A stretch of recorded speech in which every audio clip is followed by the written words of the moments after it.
पाकिस्तान के तीसरी बार मुंतखब होने वाले वज़ीर आज़म मियां नवाज शरीफ जब 13 मई 2017 को चाइना के दौरे पर गए तो उनके साथ उनकी एहलिया बेगम कुलसूम नवाज, चारों सूबे के वज़राए आला जिसमें वज़ीर आला शहबाज शरीफ, परवेज़ खटक, मुराद अली शाह, नवाब सना ये सारे थे। उनके अलावा वज़ीर ख़जाना इसहाक डार भी थे और वज़ीर रेलवे जनाब साद रफ़ीक और एहसन इकबाल और कॉमर्स मिनिस्टर खुरम दस्तगीर और आईटी के वज़ीर ममलकत अनूशा रहमान और वज़ीर-ए-आज़म के एडवाइज़र फॉर फॉरेन अफेयर्स सरताज अजीज़ भी उनके हमरा थे।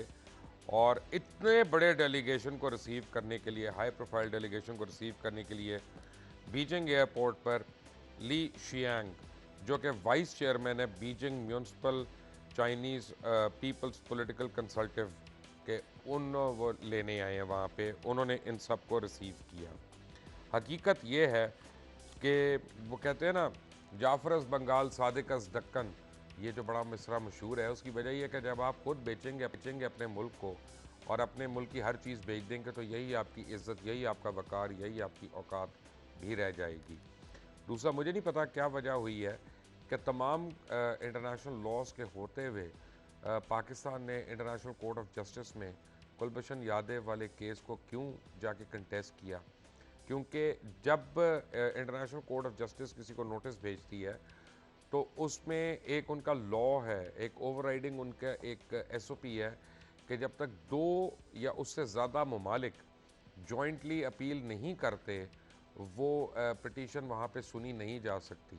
तो इंडिया की पिटीशन बगैर किसी शोर के खारिज हो जानी थी अगर वहाँ पे पाकिस्तान पार्टिसिपेट ना करता।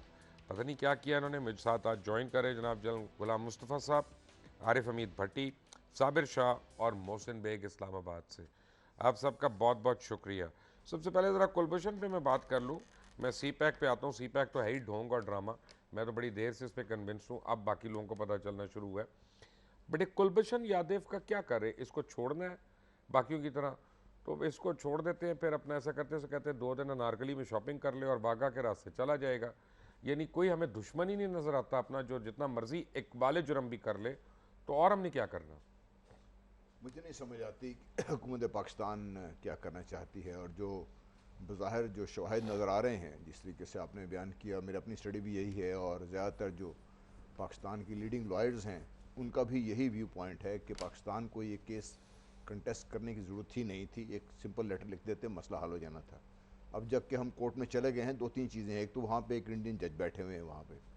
दूसरा, अगर कोर्ट ये फैसला खुदा न खास्ता ये दे देती है कि ठीक है कुलभूषण यादव को कोई भी पख डाल देती है बीच में, तो फिर पाकिस्तान के लिए उससे निकलना मुश्किल हो जाएगा। क्या हमने जानबूझ के अपने आप को इसमें फंसाया है? मुझे लगता यूँ है कि जिसने भी ये एडवाइस दी है उसने ये एडवाइस शायद या तो सोच के नहीं दी, अगर इसलिए दी है कि इसको हम कुलभूषण को छोड़ना चाहते आप हैं। ऐसा क्यों सोच रहे? मैं ये कह रहा हूँ कि मियाँ नवाज शरीफ ने जानबूझकर ये एडवाइस ली है ताकि इंडिया का सर फखर से बुलंद हो जाए और हमें दोबारा शर्मिंदगी हो। देखिए, यही चीज़ मैं समझता हूँ कि आप किसी जगह भी चले जाएं, यही चीज़ लोगों को खाई जा रही है कि अभी हम कुलभूषण को छोड़ देंगे। अगर छोड़ देंगे तो फिर पाकिस्तान की जो हम सिक्योरिटी की बात करते हैं और पाकिस्तान के हम मफादात की निगहदाश्त की बात करते हैं और जिसके लिए हम समझते हैं कि हमारी हुकूमत को हमने वोट दे के बिठाया हुआ है, वो अपने मकसद में फ़ेल हो जाएगी, अपने काम में फ़ेल हो जाएगी। और फिर हमारा ये कहने में हम हक़-बजानिब हो गए कि हम पाकिस्तान के लिए नहीं, पाकिस्तान के मफादात के लिए काम नहीं कर रहे। शायद हमारे मफादात कहीं और हैं, हम अपने मफादात के लिए काम कर रहे हैं। और जो बार बार ये बात की जाती है और जो समझने से इंसान कासिर है कि तीसरी दफ़ा वज़ीर आज़म बनने वाले इस मुल्क के, वो अपने मुल्क के सही दुश्मन को पहचान नहीं रहे। जब हम बात करते हैं अफ़गानिस्तान से, बात करते हैं कि मैं वो ईरान दुश्मन से टकरा हो समझते ही रहा नहीं है, हूँ, वो तो दुश्मन मैं, समझते ही नहीं। अगर वो दुश्मन नहीं समझते तो फिर हम लड़ाई गलत लड़ रहे हैं। फिर जितने लोगों को हम मरवा या शहीद करवा रहे हैं यहाँ पे, जितने सिविलियंस या फौजी मारे तो जा रहे मियाँ हैं, साहब का शहीद हो पास रहे हैं। चलेगा तो वो अभी सितंबर तक लेजिस्लेशन ला के आर्मी का साइज ज़्यादा कर देंगे, न्यूक्लियर रोल बैक कर देंगे। देखिए, वो अगर वो ना भी करें तो जिस तरीके से हम जा रहे हैं, जिस तरीके से हम लोन लेते जा रहे हैं इस वक्त पाकिस्तान के ऊपर, मेरा ख्याल ओवर $90 बिलियन का तो डेट ऑलरेडी चढ़ चुका है।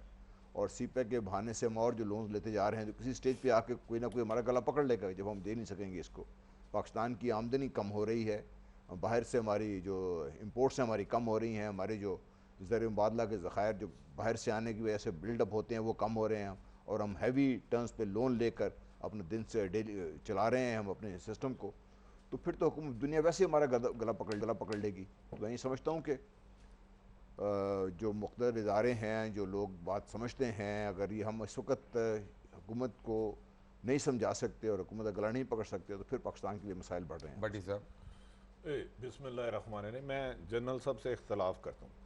ये एडवाइस मियाँ साहब ने दी है जंदाल को कि भाई इधर फौज के पास चले गए हैं कुलभूषण, मैं तो आपको देना चाहता था, मैं तो आपको आम भेजता हूँ, साड़ियाँ भेजता हूँ, तो मैं गुलभूषण को भी सजा सजू के भेज देता हूँ, ऊँट के ऊपर बैठा के जरा मेकअप करके मेहंदी लगा के घर आया मेरा सज्जन।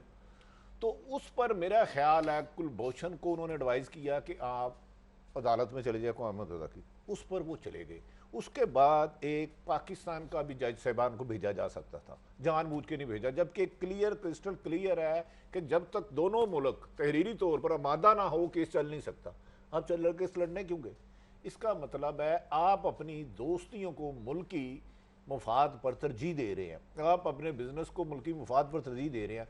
इस बात में किसको शक रहा है कि मियाँ साहब ने 2-3 दफा उधर कहा था क्यों ना दें इस जलसे में कि हम दोस्तों के दोस्त हैं, क्यों ना दें अपने कारोबार को इस मुल्क पे तरजीह? इस मुल्क में किसको प्रॉब्लम हो गई है?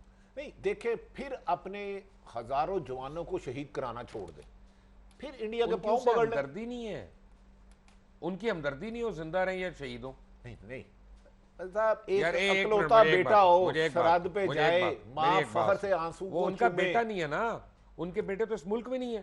चलो ऐसा करते हैं हम मियाँ साहब को, मियाँ साहब हमसे ज्यादा मुल्क से हमदर्द है, मैं मेरा यकीन है वो हुसैन नवाज को और मुझे भेज दें कश्मीर जंग लड़ने के लिए, मैं जाने के लिए तैयार हूँ। आपने उधर भी बच जाना, हुसैन को कौन बचाएगा वहां? मैं उन्हें छड़ांगा तो बचेगा, मैं नाल लैके डूबांगा, मैं नहीं जानता हूँ जल्ला दे। मुबशर साहब, जहाँ तक इंटरनेशनल कोर्ट ऑफ जस्टिस की बात है, तो अगर वकील चला भी गया तो मसला ये है कि जुरिस्डिक्शन है ही नहीं, हमने चैलेंज किया है। मिसाल आपको देता हूँ कि अगस्त 1999 को हमारा एक जहाज़ था नेविका अटलांटिक, उसको इंडिया ने मार गिराया और 16 हमारे अफसर शहीद हो गए। हम इंटरनेशनल कोर्ट ऑफ जस्टिस चले गए सितंबर 1999 में, और 16 रुकनी बेंच ने ICJ के जून 2000 में फ़ैसला दिया कि जी हाँ, ये हमारी जुरिस्डिक्शन नहीं, हम केस नहीं सुन सकते। क्योंकि इंडिया के वकील ने, जो उस वक्त का अटॉर्नी जनरल था, उसने कहा आप नहीं सुन सकते, उन्होंने कहा हाँ जी हम नहीं सुन सकते। हमने $60 मिलियन का क्लेम दायर किया, वो भी रिजेक्ट हो गया। So Pakistan has done well on the case. अगर इंसाफ की बात है तो उसको ICJ को कह देना चाहिए कि जी हम ये केस वाकई नहीं सुन सकते। हमने भी यही कहा है, हमारा जो लॉयर है कावर कुरैशी या क्या, उसने भी यही कहा है। सो वो कोई ऐसा मसला नहीं है। बेग साहब। जी अस्सलाम वालेकुम।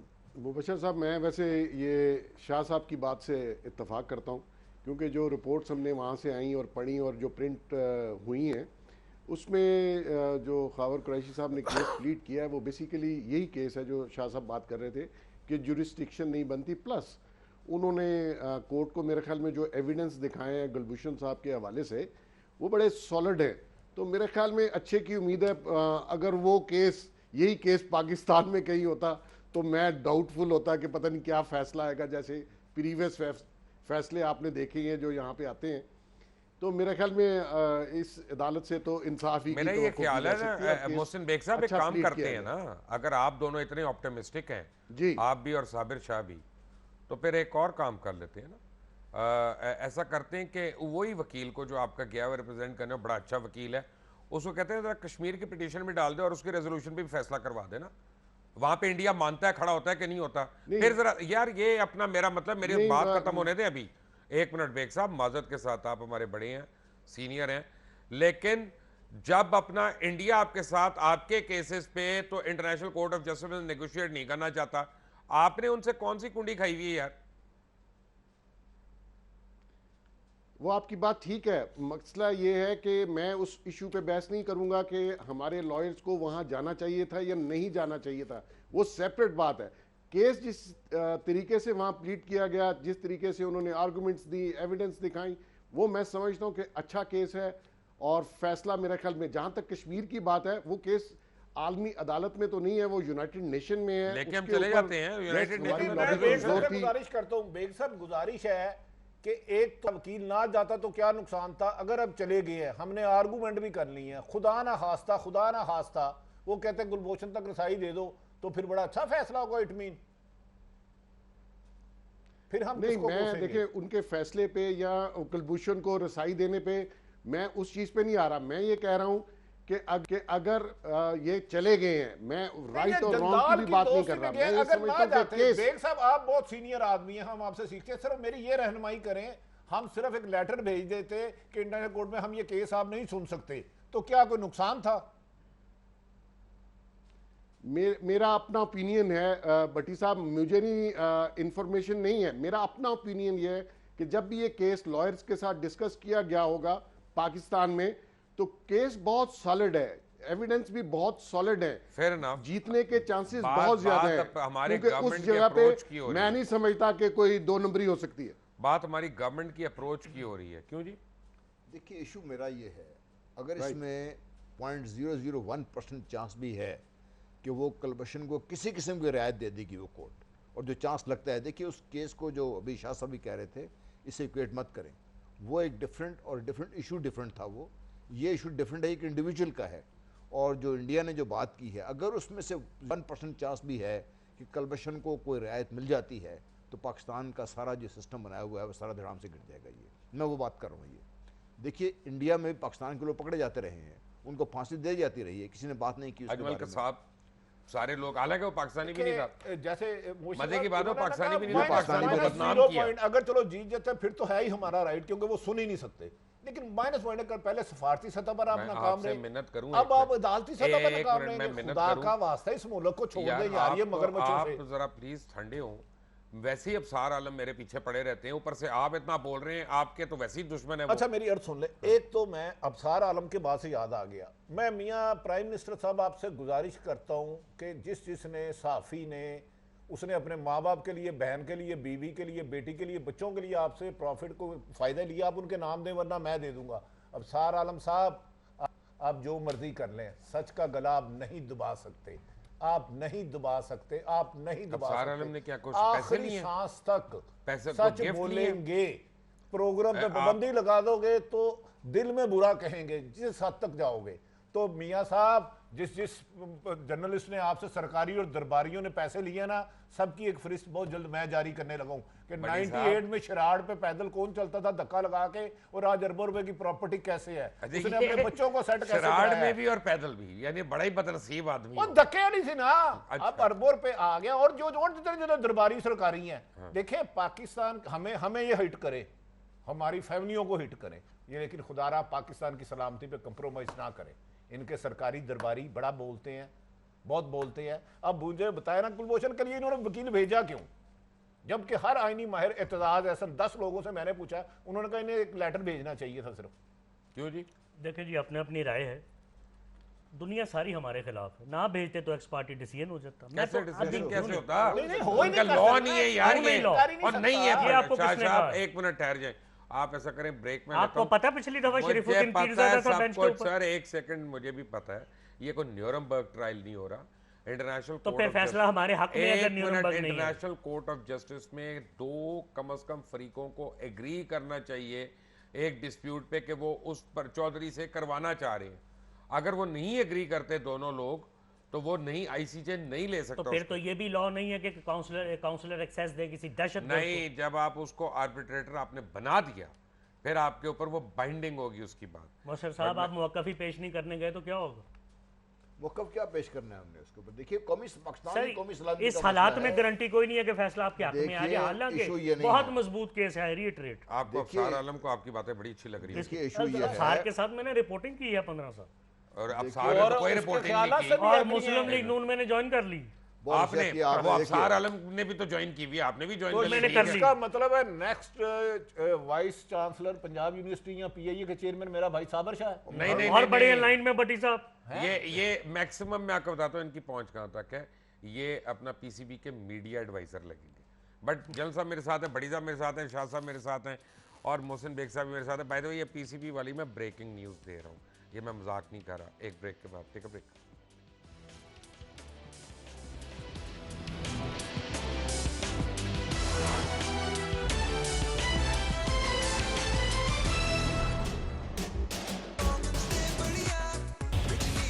इख्तिलाफ से सिर्फ आग नहीं भड़कती, फूल भी खिल उठते हैं कि जो इख्तिलाफ जाती मुफाद से बढ़कर इज्तिमाई नफे की खातिर बुलंद होता है, कौमें उसी की रोशनी में आगे बढ़ा करती हैं और सर बुलंद होती हैं।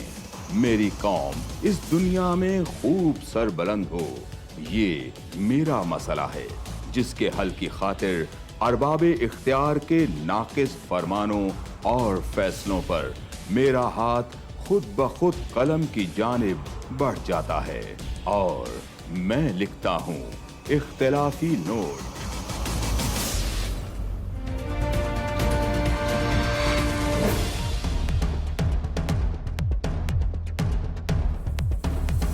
देखिए प्रोग्राम इख्तिलाफी नोट जुम्मा से इतवार रात 7:03 पर सिर्फ 24 न्यूज़ HD।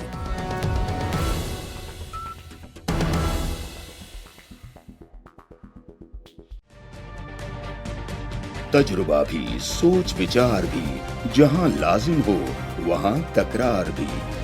अहम कौमी मसाइल पर होती है बहस DNA में। पेश होती हैं बड़ी खबरें और उनके अंदर की खबर। होती है गहरी सोच विचार, होता है फिर गहरा तज्जिया। यूं बनता है एक programme debate news analysis DNA। हम अवाम हैं या रियाया, हमारे हुकूक की पामाली आखिर कब तक? अरबपति हुक्मरान और फाका का शवाब, क्या गुर्बत नाकाबिले हल मसला है? सियासत बैंक अकाउंट्स की गुलाम क्यों? अवामी सियासत के जमाने क्या हुए? सियासत बराए अवाम या बराए दौलत? हमारी जिंदगी से जुड़े सवालों के जवाब देखिए प्रोग्राम सिचुएशन रूम में। देखिए प्रोग्राम सिचुएशन रूम जुमे से इतवार शाम 7:03 पे सिर्फ 24 न्यूज़ HD पर।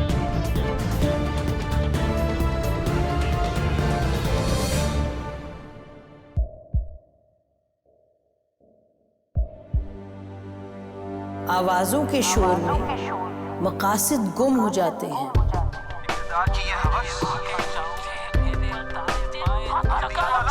तकरार की तलखी में बात बनती नहीं, बिगड़ती है। लेकिन हम तलखी से नहीं, मुकालमे से बात बढ़ाएंगे। हम हर अहम खबर की तह तक पहुंचेंगे, लेकिन सबूत की रोशनी। हम हर बात करेंगे, लेकिन हकायक के साथ और दलाइल के साथ। नसीम जहरा @8 में देखिए प्रोग्राम नसीम ज़हरा @8 जुमे से इतवार रात 8:03 पे सिर्फ 24 न्यूज़ HD पर।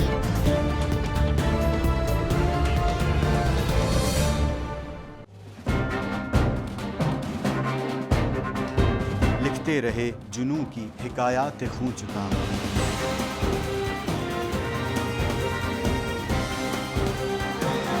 कलम और स्क्रीन तक का तवील तजुर्बा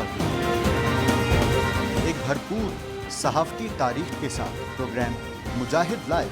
देखिए प्रोग्राम मुजाहिद लाइव पीर से जुमेरात शाम 7:03 पे सिर्फ 24 न्यूज़ HD पर।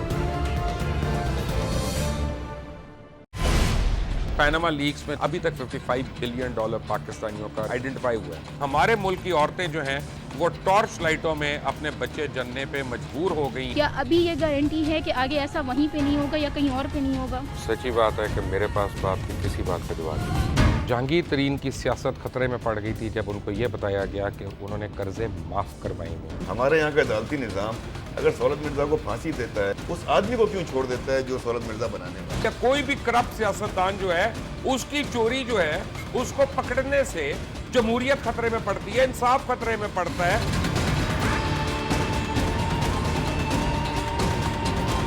जो ताकतवर लोग हैं उनके लिए ना कानून है ना इंसाफ है। अब ये जवाई पुलिस यानी दमाद पुलिस में कन्वर्ट हो चुकी है। जितना लुच्चा उतना ऊंचा, इस मुल्क की तो यही स्टोरी है। जैसी करनी वैसी भरनी। देखिए प्रोग्राम खरा सच पीर से जुमेरात की रात 10:03 पर सिर्फ 24 न्यूज़ HD पर। इंशाल्लाह हम कौम की तकदीर बदल देंगे, इंशाल्लाह लोड शेडिंग खत्म कर देंगे, एम्प्लॉयमेंट लेकर आएंगे, इंफ्रास्ट्रक्चर बिल्ड करेंगे। तो मैं इन बातों पर यकीन ना करूं क्योंकि वो असेंबली में बात कर रहे हैं और ये सब सियासी बयान है, इनकी कोई अहमियत नहीं है। क्या कहेंगे आप? अभी आप एक प्रोग्राम कर रहे हैं, दूसरा इसी तरह करेंगे तो आपके थोड़ा सा ना उसमें लफ्जों में फर्क पड़ जाएगा। आपने भी तारीख पढ़ी है और तारीख बशरियत में अब तक यही होता आया है कि माँ बाप ने अपनी औलाद को बचाने के लिए बड़ी कुर्बानी है। एक दौर ऐसा भी आएगा कि एक शख्स अपनी वजारत उज़्मा बचाने के लिए पूरी दुनिया में अपने बच्चों को चोर, डाकू और लुटेरा कहलवाएगा। कुलभूषण यादव, आपने इंडिया का मंकी पकड़ा हुआ है तो उसको दुनिया के आगे प्रेजेंट क्यों नहीं करते? UN में 14 साल बाद पाकिस्तान के किसी सरबराह ने खड़े होकर कश्मीर पे जोर मचाया। कुलभूषण का नाम नहीं लिया। देखिए प्रोग्राम इख्तिलाफ राय पीर ता जुमेरात रात 8:03। Welcome back from the break. और मैं आपको बहुत अरसे से कह रहा हूँ कि चाइना के हाथों पाकिस्तान को बेचा जा रहा है और चंद लोगों का अपना मफाद है, ये चंद लोगों का अपना इंटरेस्ट है। जो CPEC है या China economic Pakistan economic corridor है, मैं उसके खिलाफ बात नहीं कर रहा। बिल्कुल भी इसको गलत ना समझें, दो मुख्तलिफ चीज़ें कि अगर कॉरिडोर बनता है और ट्रेड होता है तो उसकी राहदारी पाकिस्तान को मिलती है, वो यकीनी तौर पर हमारे लिए बेनिफिशियल है। लेकिन अपने हर चीज़, अपनी सड़कें, अपने पुल, अपने मोटरवे, अपनी बाकी चीज़ें उनको गिरवी कर देना, अपनी ऑर्गेनाइजेशंस उनके हवाले कर देना, 2 करोड़ चाइनीज़ को वीज़ा देना कि यहाँ आएँ और वो आपके कारोबार बंद करवा दें और वो अपने कारोबार यहाँ से शुरू करें। आपके इम्पोर्टर्स के एक्सपोर्टर्स के ऊपर उन्होंने बैन लगा दिया कि वो आपसे एक आने की इम्पोर्ट नहीं करेंगे। खुद चाइनीज़ एम्बेसडर ने बड़ी ढिठाई के साथ और बेशर्मी से एक बात कही है कि जनाब हम सिर्फ चाइनीज़ लोग जब यहाँ पे आके फैक्ट्रियाँ बनाएंगे, हम उनकी फैक्ट्रियों से माल खरीदेंगे। फिर हम क्या छनकना बजा रहे हैं वहाँ पे? देखिए, हम तक इस कॉन्सेप्ट को नहीं समझेंगे तो हमारी ये बहस चलती रहेगी। चाइनीज़ प्रेसिडेंट ने बड़े क्लियरली बात कर दी है और उन्होंने कही 1 बेल्ट 1 रोड एक स्ट्रेटेजिक विजन है उनकी, जिससे कनेक्टिविटी है सारी इकोनॉमीज़ की जो इस रीजन में है। और सबसे बड़ी इकोनॉमी इस वक्त चाइना की है, उसके बाद इंडिया की है, उसके बाद ईरान और ये आते हैं। तो जब इतनी बड़ी इकोनॉमीज़ के साथ हम लिंक होएंगे, जिन्होंने रही कर्जे पे रहे हैं, तो हमारी इकोनॉमी कहाँ पे जाएगी? लेकिन एट व्हाट कॉस्ट? वो भी कर हम जाएंगे कहाँ पे? नंबर टू जो हम ये बार बार कह रहे हैं ना, इन्वेस्टमेंट है। चाइनीज़ की कोई इन्वेस्टमेंट नहीं है यहाँ पे। चाइनीज़ हमें लोन दे रहे हैं, वो और लोन दे रहे हैं बड़े हाई कॉस्ट और लोन भी अपने आप को दे रहे हैं, हमसे तो रीपे करवा रहे हैं। मैं आगे दूसरे तरफ आता हूँ। अब उनका हो क्या रहा है? एक प्रोजेक्ट रोड का था जो थाकोट वाली, जिसपे हमारे NHA ने बिड किया था फॉर 85 बिलियन। वो चाइनीज़ बीच में आ गए क्योंकि वो फंडिंग हो रही थी CPEC के फंड से। उन्होंने कहा सॉरी, हम बनाएंगे इसको। उन्होंने उसको लिया 185 बिलियन पे। किसी और एक प्रोजेक्ट का नाम जेन से निकल रहा है, वो 7 टाइम्स द कॉस्ट पे ले रहे हैं इसको। ये तो आप ये बताइए कि जब हम लोन उनसे ले रहे हैं, उनकी कंपनियों को हम दे रहे हैं, उनकी कंपनी से माल खरीद रहे हैं, उनकी कंपनियां बनाएंगी, तो पाकिस्तान कहाँ पे जाएगा? और पाकिस्तानियों को जॉब्स नहीं मिल रही हैं। मैं इसलिए कह रहा हूँ कि देखिए, हमने बाय इटसेल्फ जो कॉन्सेप्ट है उसमें जो पाकिस्तान का हिस्सा है, इस कॉन्सेप्ट में सारा सिर्फ पाकिस्तान नहीं है। तो आप तो उनके डंपिंग ग्राउंड बन गए ना जी। देखें, मैं मुबशर साहब हमेशा गुजारिश करता हूँ कि हुक्मरान कमीशनें खाएं, खाते रहें। लेकिन जैसे आपने बताया कि आप डोर के खिलाफ नहीं है, लेकिन यार मुल्क को सूदखोर पठानों के आगे बेचते जा रहे हैं। मेरी नस्ल दर नस्ल गिरवी रखते जा रहे हैं। दुनिया में है 2-3%, ये 7% पे लोन ले रहे हैं। वो हम पे इन्वेस्ट नहीं कर रहे, हमें सूद पर कर्जा दे रहे हैं, खुदार नहीं दे रहे। वो मेरे बच्चों को बिजनेस देने नहीं आए, मेरे बच्चों को मकरूज करने आ रहे हैं। इधर जब वो आएंगे, अपने कैदी लाएंगे, वो काम करेंगे, मेरे बच्चों को रोजगार नहीं मिलेगा, मेरी बड़ी बड़ी फैक्ट्रियां बंद हो जाएंगी, मेरे इन्वेस्टमेंट इधर से भाग जाएंगे, उन्हें चीप मिलेगी। तो मुझे बताएं, हमारे जो हुक्मरान है उनका तो इधर है ही कुछ नहीं, उन्हें क्या नुकसान है? नुकसान तो इस कौम का है ना, नुकसान तो इस जो 22 करोड़ अवाम है उसका है। लेकिन हमारे समझ में नहीं आ रहा इस पाकिस्तान की सलामती के इशू पर कौन खड़ा होगा। मुझे आज तक समझ नहीं आई। न्यूज़ लीक के बहुत किस्से सुने थे, पता नहीं किस तरह डरा धमका के इन्होंने फैसला करवा लिया। डॉन लीक पे किस तरह डरा धमका के फैसला करा लिया। उस पर भी नहीं बोले, मैं इसको निकाल दूंगा, मैं उसको निकाल दूंगा। आप हर काम इंडिया की और अमेरिका की ख्वाहिश पे कर रहे हैं। आप ये भूल रहे हैं कि पाकिस्तान का ओथ आपने लिया है। आप ये भूल रहे हैं कि आपके वालिद की कब्र पाकिस्तान को यार अपना आरिफ भट्टी क्या हो गया यार? ना उनके बच्चे यहाँ पे, ना उनके असासे यहाँ पे, ना उनके पैसे यहाँ पे, वो पाकिस्तान की क्या हैसियत उनके लिए? अगर उनके बच्चे नहीं है तो फिर ऐसा कानून लाना चाहिए, अमेंडमेंट करनी चाहिए कि ये पाकिस्तान में विजिटिंग प्रोफेसर हुक्मरानी करने ना आए।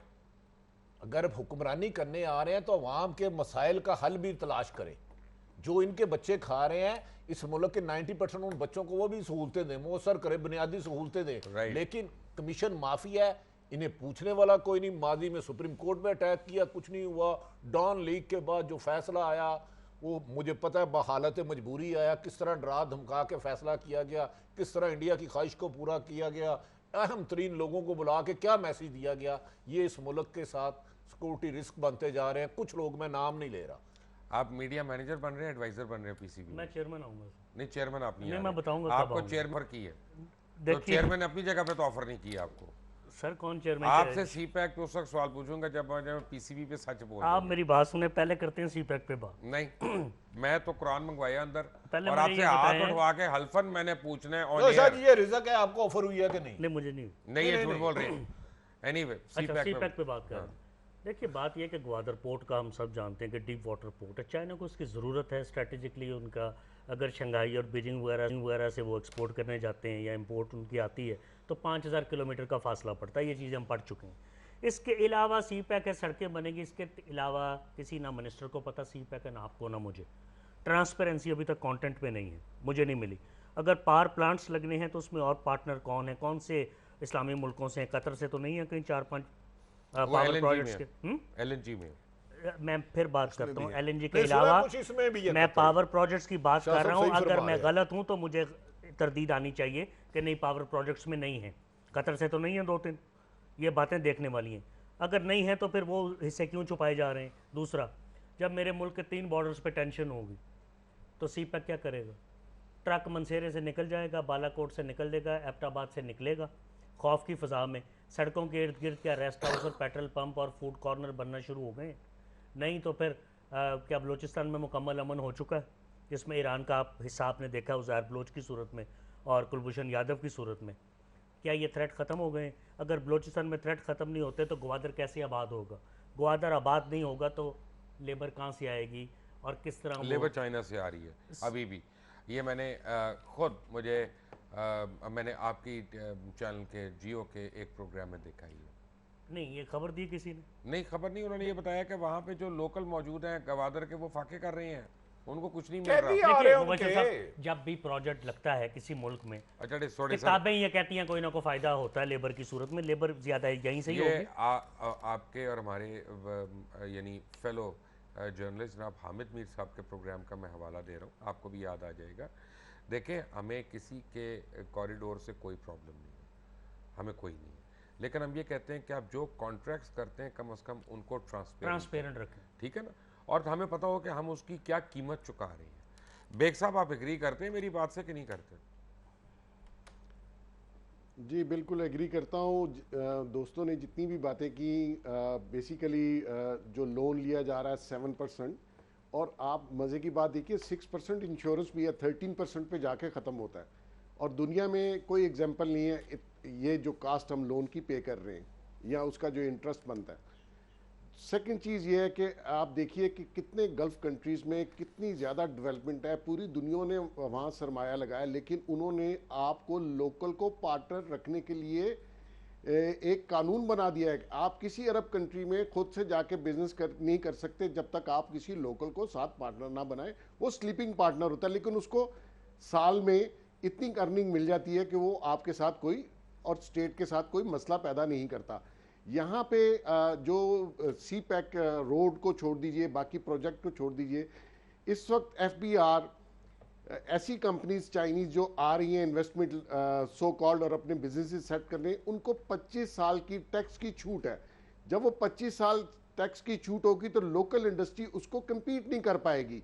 तो हमारे बहुत से इस वक्त बिजनेसमैन और इंडस्ट्रियलिस्ट ऐसे हैं जिनको ये शक है कि हमारी इंडस्ट्रीज बंद हो जाएंगी, हम उनके साथ कम्पीट नहीं कर पाएंगे जब वो 25 साल की उनको टैक्स की छूट होगी। और दूसरी बात यह कि उनको 100% बाय बैक की गारंटी होगी उन कंपनीज को। और हमारे बायर जो हैं इस वक्त आप देखिए कि सी पैक में जो सरिया इस्तेमाल हो रहा है वो डायरेक्टली वहाँ से आ रहा है। तो हमारी इंडस्ट्री से अगर आप मटीरियल भी नहीं खरीद रहे हमारी लेबर भी नहीं ले रहे, तो हमारी लेबर और मटेरियल अगर ना ले तो हमें उसका फायदा क्या है, वो बता दीजिए।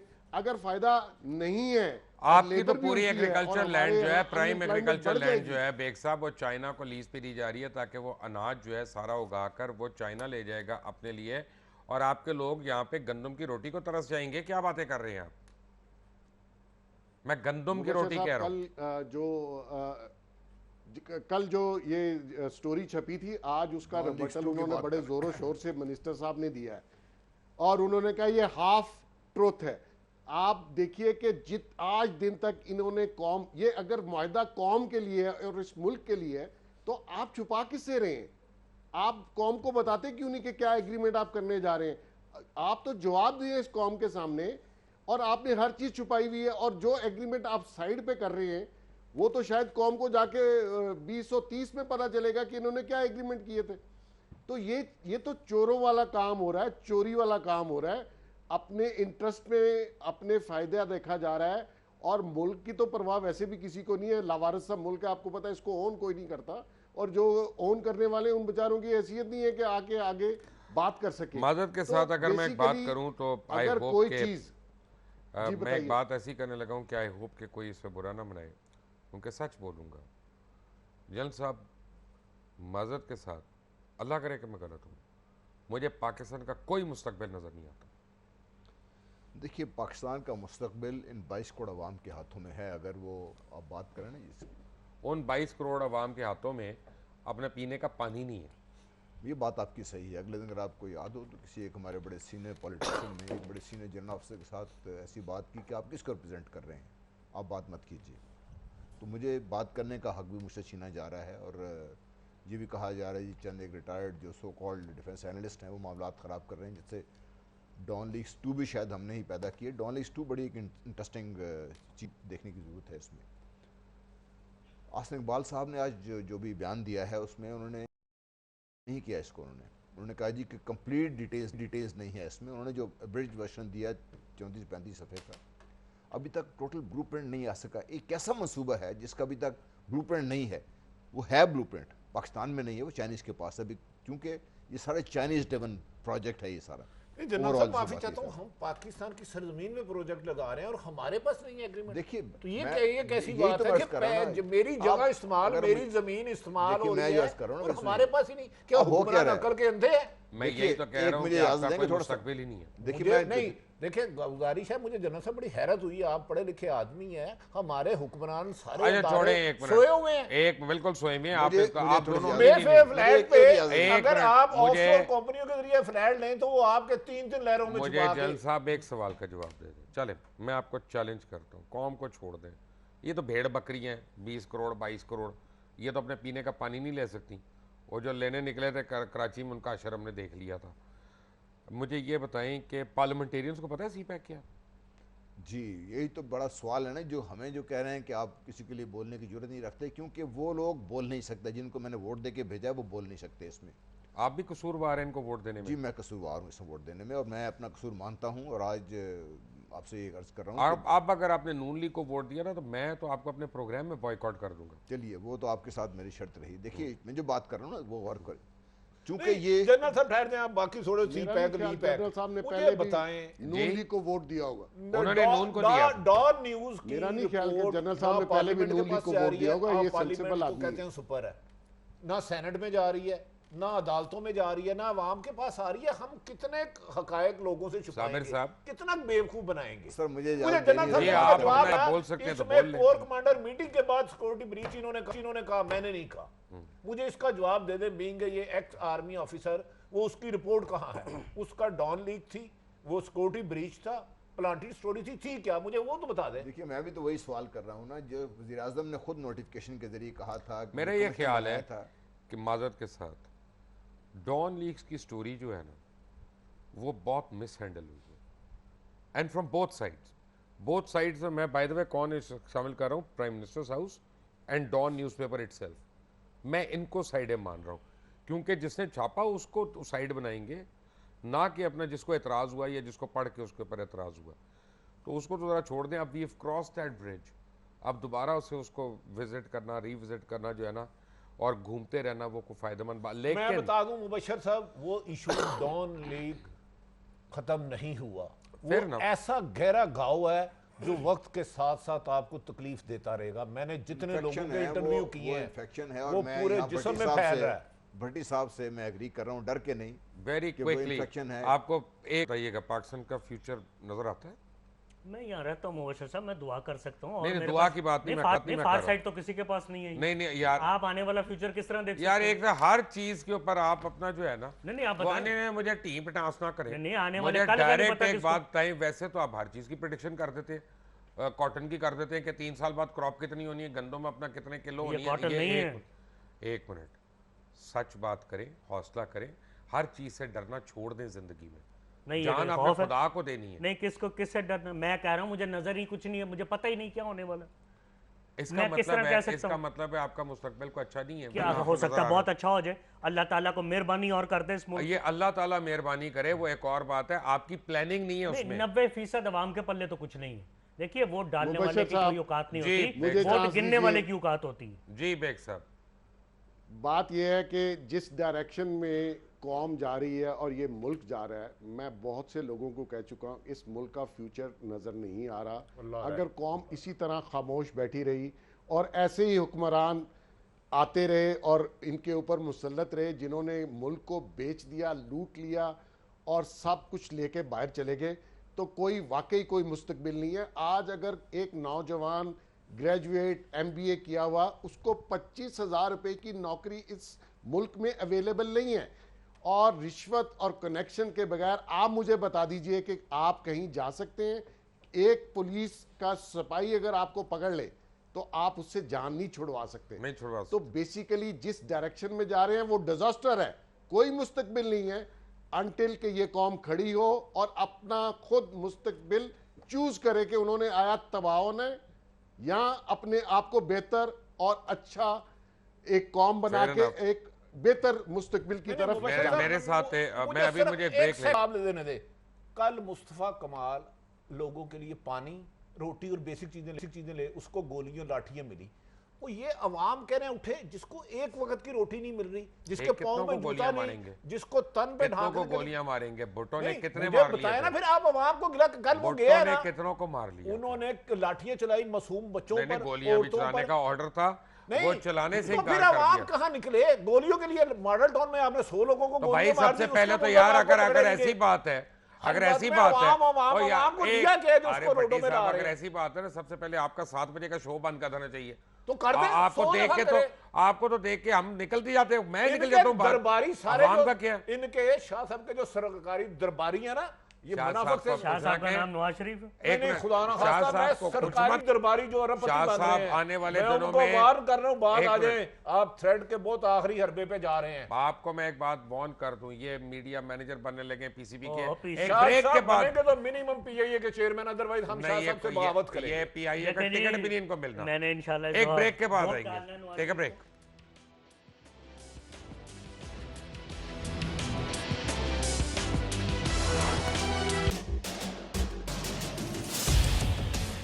इख्तिलाफ से सिर्फ आग नहीं भड़कती, फूल भी खिल उठते हैं कि जो इख्तिलाफ जाती मुफाद से बढ़कर इज्तिमाई नफे की खातिर बुलंद होता है, कौमें उसी की रोशनी में आगे बढ़ा करती हैं और सर बुलंद होती हैं। मेरी कौम इस दुनिया में खूब सर बुलंद हो, ये मेरा मसला है जिसके हल की खातिर अरबाबे इख्तियार के नाकिस फरमानों और फैसलों पर मेरा हाथ खुद ब खुद कलम की जानिब बढ़ जाता है और मैं लिखता हूँ इख्तिलाफी नोट।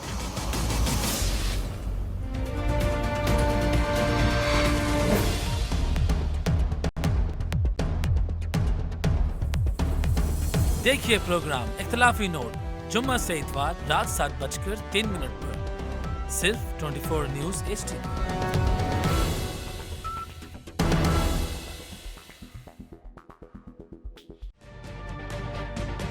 तजुर्बा भी, सोच विचार भी, जहां लाजिम हो वहां तकरार भी। अहम कौमी मसाइल पर होती है बहस DNA में। पेश होती हैं बड़ी खबरें और उनके अंदर की खबर। होती है गहरी सोच विचार, होता है फिर गहरा तज्जिया। यूं बनता है एक programme debate news analysis DNA। हम अवाम हैं या रियाया, हमारे हुकूक की पामाली आखिर कब तक? अरबपति हुक्मरान और फाका का शवाब, क्या गुर्बत नाकाबिले हल मसला है? सियासत बैंक अकाउंट्स की गुलाम क्यों? अवामी सियासत के जमाने क्या हुए? सियासत बराए अवाम या बराए दौलत? हमारी जिंदगी से जुड़े सवालों के जवाब देखिए प्रोग्राम सिचुएशन रूम में। देखिए प्रोग्राम सिचुएशन रूम जुमे से इतवार शाम 7:03 पे सिर्फ 24 न्यूज HD पर।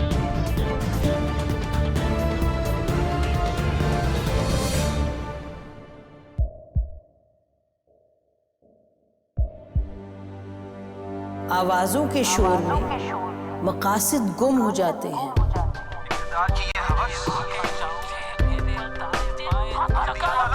तकरार की तलखी में बात बनती नहीं, बिगड़ती है। लेकिन हम तलखी से नहीं, मुकालमे से बात बढ़ाएंगे।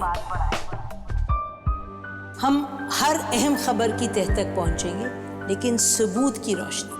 हम हर बात करेंगे, लेकिन हकायक के साथ और दलाइल के साथ। नसीम ज़हरा @8 में देखिए प्रोग्राम नसीम ज़हरा @8 जुमे से इतवार रात 8:03 पे सिर्फ 24 न्यूज HD पर।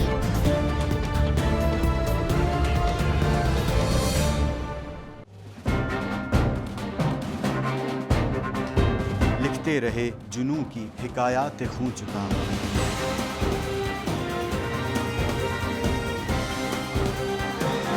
कलम और स्क्रीन तक का तवील तजुर्बा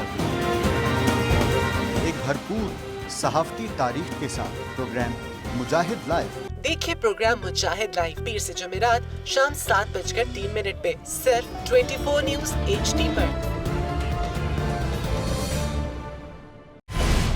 पैनामा लीक्स में अभी तक $55 बिलियन पाकिस्तानियों का आइडेंटिफाई हुआ है। हमारे मुल्क की औरतें जो हैं वो टॉर्च लाइटों में अपने बच्चे जनने पे मजबूर हो गई। क्या अभी ये गारंटी है कि आगे ऐसा वहीं पे नहीं होगा या कहीं और पे नहीं होगा? सच्ची बात है कि मेरे पास तो आपकी किसी बात का जवाब नहीं। जहांगीर तरीन की सियासत खतरे में पड़ गई थी जब उनको ये बताया गया कि उन्होंने कर्जे माफ करवाएंगे। हमारे यहाँ का अदालती निज़ाम अगर सौलत मिर्जा को फांसी देता है, उस आदमी को क्यों छोड़ देता है जो सौलत मिर्जा बनाने वाला? क्या कोई भी करप्ट सियासतदान जो है उसकी चोरी जो है उसको पकड़ने से जमहूरियत खतरे में पड़ती है, इंसाफ खतरे में पड़ता है।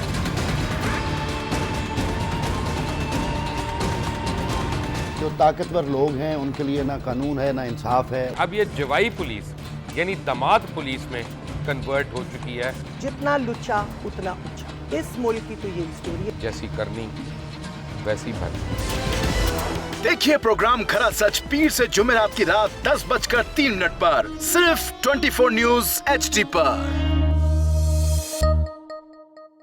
इंशाल्लाह हम कौम की तकदीर बदल देंगे, इंशाल्लाह लोड शेडिंग खत्म कर देंगे, एम्प्लॉयमेंट लेकर आएंगे, इंफ्रास्ट्रक्चर बिल्ड करेंगे। तो मैं इन बातों पर यकीन ना करूं क्योंकि वो असेंबली में बात कर रहे हैं और ये सब सियासी बयान है, इनकी कोई अहमियत नहीं है। क्या कहेंगे आप? अभी आप एक प्रोग्राम कर रहे हैं, दूसरा इसी तरह करेंगे तो आपके थोड़ा सा ना उसमें लफ्जों में फर्क पड़ जाएगा। आपने भी तारीख पढ़ी है और तारीख बशरियत में अब तक यही होता आया है कि माँ बाप ने अपनी औलाद को बचाने के लिए बड़ी कुर्बानियां। एक दौर ऐसा भी आएगा कि एक शख्स अपनी वजारत उज़्मा बचाने के लिए पूरी दुनिया में अपने बच्चों को चोर, डाकू और लुटेरा कहलवाएगा। कुलभूषण यादव, आपने इंडिया का मंकी पकड़ा हुआ है तो उसको दुनिया के आगे प्रेजेंट क्यों नहीं करते? UN में 14 साल बाद पाकिस्तान के किसी सरबराह ने खड़े होकर कश्मीर पे जोर मचाया। कुलभूषण का नाम नहीं लिया।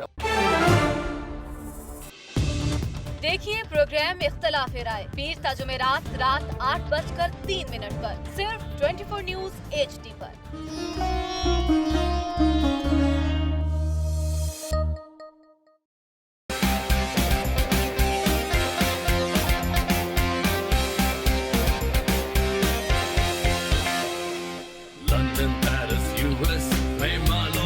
बना ले, स्विस बैंक के खातों में अपना माल छुपा ले। Welcome back from the break. अब मेरे पास सिर्फ 3 मिनट हैं तो मैं सिर्फ एक ही बात कर रहा हूँ। आपके ख्याल में इनको पीसीबी ज्वाइन करना चाहिए एज मीडिया मैनेजर के लिए? नहीं, कर लेना चाहिए, हमें भी फायदा होगा थोड़ा सा। आपको क्या होगा फायदा? हम मैच आप अंडर 19 खेलेंगे? मैं तो फिट हूँ उसके लिए। हाँ तो बिल्कुल ठीक है जनाब। नहीं देखिए, मियाँ साहब सरकारी माल खिलाने में बड़े माहिर है। ये चेयरमैन पीईए लगे, जीएम रेलवे लगे, ये नेवी के लगे, ये डिप्टी प्राइम मिनिस्टर लगे, तो फिर बात है। बाकी मैं शाह साहब के शान नहीं समझता, इतना शाह जी हमने नीचे नहीं आना। चेयरमैन बनना ही कोई नहीं है। 5 जहाज है, 2 मियाँ साहब ले जाते हैं, 3 बाकी बचते हैं। एक हेरोइन में पकड़ा जाता है, दूसरे जहाज में पायलट लड़की को सैर कराता है, तीसरे में पायलट सोया होता है। कमाई कोई नहीं बटी साहब, काम बताएं को कमाई वाला को सड़कें बनाने वाला। स्टील मिल एक साहब इनको करना चाहिए कि नहीं, अपना पीसीबी का मीडिया मैनेजर बनना चाहिए कि नहीं? साबिर शाह एक बहुत अच्छा इंसान है। ये इन चोरों के साथ अगर ना ही मिले तो मेरी तो ख्वाहिश है कि ये जैसे हैं वैसे ही रहें। अल्लाह ताला इनको और तरक्की दे अपनी ही फील्ड में, और इन चोरों से जितना बच सकते हैं बच के लें, बल्कि लाहौर भी छोड़ ही दे तो अच्छा है। जिस जगह पे ये चोर मकान ढूंढने में आ रहा हूं। बेग साहब ਉੱਥੇ ਤੁਸੀਂ ਅਬਸਾਰ ਆਲਮ ਸਾਹਿਬ ਬਿਠਾਏ ਦੇ ਨੇ, ਅਸੀਂ ਉੱਥੇ ਵੀ ਨਹੀਂ ਦੱਸੋ ਜਾਈਏ किथे। खुद मोहसिन भाई ने लाहौर में घर लिया हुआ है। नहीं सर, आप मकान ढूंढने मेरे लिए। आप भट्टी साहब 100 बार यहाँ आए, अल्हम्दुलिल्लाह सार साहब का कोई मसला नहीं है। अगर उन्होंने कोई पर्चा करा दिया उनके और हमारे साथियों ने, फिर आगे मेरा मुलाकात करने आएंगे थाने? नहीं, उसका एक हल है। अगर आइन इजाजत देता है, मेरा ख्याल आप हमें अंडर एस्टिमेट कर रहे हैं, हम इतने कमजोर नहीं है। अच्छा, मैं आपको खबर दे दूं, अबसार आलम ने गैर कानूनी प्रेस कॉन्फ्रेंस की, उसको नोटिस मिला गया, प्राइम मिनिस्टर हाउस से वो नोटिस रोक लिया गया। जाए वेरीफाई कर लें, मैं ऑन कैमरा कह रहा हूं। मैं ये कह रहा हूं कि किस कानूनी हैसियत से उन्होंने आर्मी चीफ को बुलाया है कि वो उनको सिक्योरिटी दे? देखो, लगाया नवाज शरीफ ने आर्मी चीफ को। मैं कहूं तो मैं बागी हूं, मैं एजेंसियों का बंदा हूं, सरकारी जर्नैल बोल नहीं सकते। वो आर्मी चीफ से सिक्योरिटी मांग रहे हैं। ये जमहूरियत पसंद इनकी सोच है। बताएं इनकी डिक्टेटरशिप कहाँ है? मुतलका थाने के पास नहीं जा रहे, अदालतों में नहीं जा रहे, सीधा आर्मी चीफ के पास जा रहे हैं। वो भाई उनके लिए जो ख्यालात रखते हो, जो आपने एफिडेविट दिया हुआ कि IAS ने अटैक करा है, उसकी तो पहले रिपोर्ट ले आओ। आपने वो रिपोर्ट पढ़ी है? वो रोड पे भी बैठे हुए यार, इन्होंने मजाक बनाया हुआ पाकिस्तान का। जो मैं एंड पे करने लगूँ, अगर इन्हीं हाथों में पाकिस्तान, अल्लाह इस पाकिस्तान की हिफाजत फरमाए, मुझे इसका फ्यूचर अपनी नई नस्ल का बेहतर नहीं लग रहा। अगर तो आपको नोटिस आने से अबसार आलम बुरा लगता है तो मैं कोशिश कर सकता हूँ कि अबसार आलम नोटिस आधे कर दो। मैं अबसार आलम को जानता हूँ, अबसार आलम इतना बड़ा विलन नहीं है जितना आपने बनाया। मैंने टीवी चैनल मैं बात सुने, 1 मिनट ठहर जाए। मैं यहाँ बैठ के ऑन एयर कह रहा हूँ, सलीम साफी को गलत नोटिस मिला। कौन सा नोटिस? जो अपना एहसान का इंटरव्यू मिला, वो हम सब की ख्वाहिश थी को इंटरव्यू करें। Sophie beat us to it, let's be honest about it. और वो कस्टडी में था, वो इंटरव्यू और गवर्नमेंट एजेंसीज के थ्रू उसको करवाया गया। वो जेल में जाके चोरी छुपे उसने नहीं किया। अच्छा, उसके बाद अगर नौरीन लगारी का जब इंटरव्यू होता है तो उसके ऊपर आप नहीं नोटिस दे रहे हैं। वो नहीं गई थी पाकिस्तानियों को उड़ाने, वो नहीं दाइश ज्वाइन कर रही थी। वो नौरीन लगारी, वो जो लड़की यहाँ से पकड़ी गई। जी, एक सेकंड देखें, फिर आप सबके साथ एक सलूक करें। सलीम साफी आपको अच्छा नहीं लगता तो उसके साथ बुरा मत करें। आपको अगर कोई बात उसकी गलत लगती है, आप पर्सनल निपट लें। नहीं, अब सारा आलम को चाहिए एक सलूक करे। मैं तो आप तारीफों पे हूँ सबकी। नहीं, अपना आप जो है ना, आपको कुछ नहीं मिलना। इस तरह से अगर ऐसा मिलना होता दानियाल चेयरमैन सेनेट होता। अगर तारीफ करने से मियां साहब उसने पार्टी बदली हुई है, मैंने पार्टी बदली। अगले आप पीटीवी के चेयरमैन हैं, मतलब वहां मैं क्या करूंगा? यहाँ गवर्नर पंजाब बामू लेके बैठ जाऊंगा। एक सेकंड बेटी को और सरकारी इदारे दे देना, बेटी को और मुलाजमत दिला देना, एक मिनट। कासमी साहब क्या कर रहे हैं? नहीं, सारा आलम की तारीफ मना नहीं, अच्छी है, वो अच्छी बात है। मैं कुछ और कह रहा हूँ। मैं ये कह रहा हूँ सारा आलम साहब को देखें, हर चीज यानी हर बात उनकी गलत भी नहीं है। जो वो कर रहे हैं, कई शोज को जिस कर रहे हैं, बिल्कुल सही भी कर रहे हैं, कोई गलत भी नहीं कर रहे, ठीक है ना। लेकिन ऑन द होल उनको वो ऑप्टिक्स नहीं देनी चाहिए कि वो मियाँ साहब की पॉलिसी को टो करते हुए उस तरह से कर रहे हैं। सर, मियाँ साहब ने लगाया तो ये सीटें इसलिए होती हैं? नहीं सर, ये इसलिए नहीं होती। मैं यही आप में और मेरे में फ़र्क है। आप सबका बहुत बहुत शुक्रिया। नाज़रीन, आपको मैं एक बात बताऊँ कि ये इसलिए सीटें नहीं होती हैं, और यही बात आज मैं कंक्लूजन पे एक बात कहूँ कि अगर इस मुल्क ने तरक्की करनी है तो चाहे मेरा सगा बाप हो, चाहे मेरा सगा भाई हो, चाहे मेरा सगा बेटा हो, उनको आउट ऑफ मेरिट अगर कोई चीज़ मिलती है, चाहे स्कूल में मॉनिटर उनको मैं बनवा दूँ अपने बच्चों को क्योंकि वो मेरे बच्चे हैं, तो ये पूरे मुल्क के साथ ज़्यादती है। और बाकी सारे बच्चे और उनके पेरेंट्स अगर चुप हों उस ज़्यादती के ऊपर, तो वो खुद हकदार हैं कि उनके साथ बार बार ऐसी ज़्यादतियाँ हों। तो जब तक आप लोग अपना हाथ नहीं खड़ा करें, मैं किसी को ये नहीं कह रहा कानून तोड़े, मैं किसी को ये नहीं कह रहा खून रेजी करे, मैं किसी को ये नहीं कह रहा लॉ एंड ऑर्डर अपने हाथ में ले, नहीं, वो गलत बातें हैं। मैं ये कह रहा हूँ अपने हक के लिए, राइट के लिए हाथ ज़रूर रेस करें, कम से कम ज़ुबान से ज़रूर कहें कि नहीं ये गलत है और गलत इस मुल्क में हमने नहीं होने देना। अंडर टुमारो, अल्लाह हाफ़िज़।